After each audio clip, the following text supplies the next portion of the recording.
will there be a full year or part of a year from Aaron Rodgers in Pittsburgh? Art Rooney II, the owner of the team, said that they're willing to wait for the delicate genius, quote, a little while longer.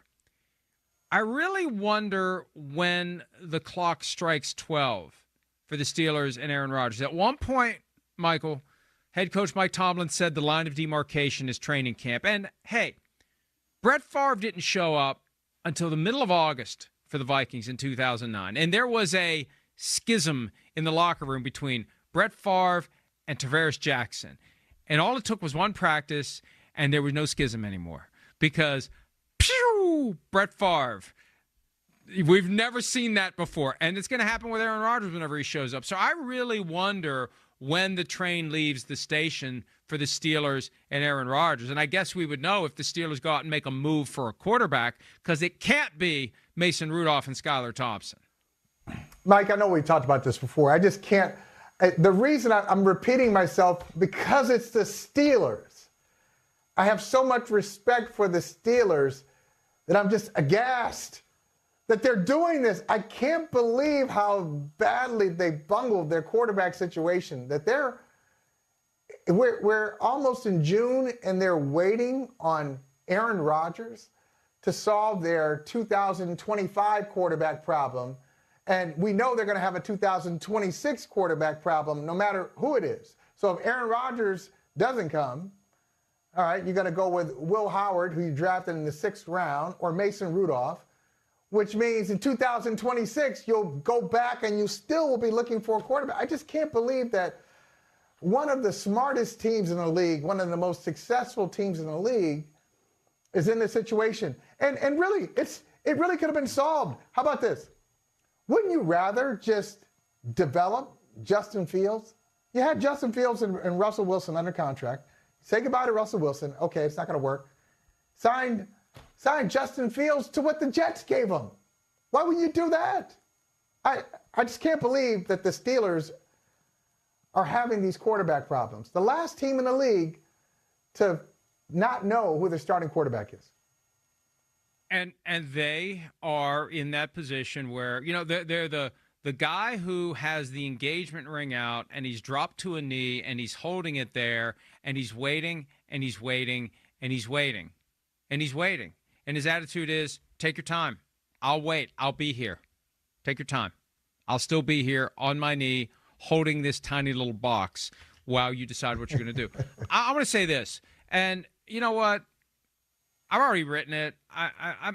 And we pride ourselves on saying what we believe. I spent 3 hours of my life between Wednesday and Thursday listening to Aaron Rodgers on the Joe Rogan podcast. And any Steelers fan that is on the fence about Rodgers should probably go listen to that. Anyone in the organization that may be looking for some ammunition to push back, that maybe wants to change Art Rooney's mind, Mike Tomlin's mind, Omar Khan's mind, go watch that 3 hours. I don't know how best to put this, and I'll defer to the article that I wrote. But, man, there's some stuff going on with Aaron Rodgers. And I don't want to make fun, because one of the things that really stood out to me, the guy hates Joe Biden. And it's one thing to point out that Joe Biden's cognitive faculties were in decline, because we all kind of knew it, and we definitely knew it in the debate last June 27th. No question. But this guy is like a grade school bully who takes glee in making fun of the kid that's different from everyone else. You know, there's that edge where there's just like, and it's not funny. And I know they'll say, oh, First Amendment, oh, cancel culture, oh, comedy is dead. He's not a comedian. Aaron Rodgers isn't a comedian. He comes off as disrespectful and mean when he talks about Joe Biden's age-related infirmities. Hey, Aaron, if you're lucky, you're going to get old one of these days too. And that ayahuasca is not going to keep you from having Alzheimer's or dementia or the other illnesses common to getting old. That part to me, it's not just disappointing, it's infuriating that he would talk like that he would be that petty and I'm going to stop right there, and I'll let you say something because I don't want to go too far with this. But if I'm a Steelers fan, I don't want that guy on my team. Okay, that's fair. But in all fairness, couldn't you say that this Aaron Rodgers, this is not new for Aaron Rodgers? So the guy who is a diminished quarterback, clearly diminished quarterback in 2024, although the numbers look good, we saw it. It's not the same Aaron Rodgers. On the field, his view, his perspective, his political leanings were there when he was an MVP too. So if you're the Steelers, you say, oh, well, yeah, we knew this about Aaron Rodgers. He was like this when he was a really, really good, when he was like the best quarterback in the league, and now he's middle of the pack, back of the pack. He's the same way. That doesn't bother us. He'll come in. He won't do that in team meetings. It's just going to be about football. They could look at it that way. I just feel like they can do better. His philosophies and his politics aside, they should be able to do better than Aaron Rodgers. And the fact that they haven't done better just makes me wonder what the hell they've been doing. I think I finally have it, and I know we have to go. But we've known how he thinks, and I don't care about the political beliefs.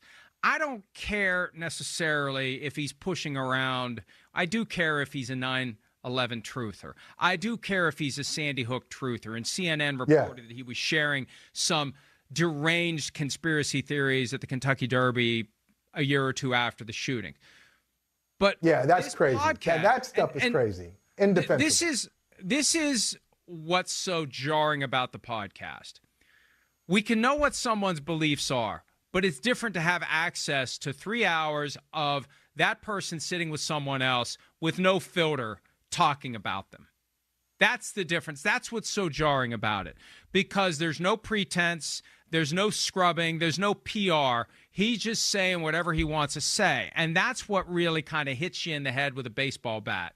You get a good idea. It's like when George Costanza poured out his soul to Jerry Seinfeld, and then Jerry was aghast at all of the things that George Costanza said. Like, that's what it was like. We kind of knew, but man, it took away all doubt. Something. It really is something. And I'm telling you, my message, because you come to your own conclusions. Watch it and come to your own conclusions. I know what my conclusion is. And Steelers, you're on notice. It's out there. 800,000 people have already watched it. It's out there. Maybe 200 million will watch it. All football fans in America will watch it eventually. But you're on notice. Watch it and make your decisions accordingly. And I know the political leanings of the Rooney family, and you may have some people in that Rooney family that hear what Aaron Rodgers has to say about Joe Biden, and the reaction is going to be stronger than the person in the board of trustees that's trying to get Dan Quinn removed from the Salisbury University Athletic Hall of Fame. And if you're just tuning in now, you're wondering, what in the hell is that? Hi, it's Mike Florio. Thanks for watching PFT on YouTube. Hit subscribe for the latest news and analysis from Pro Football Talk.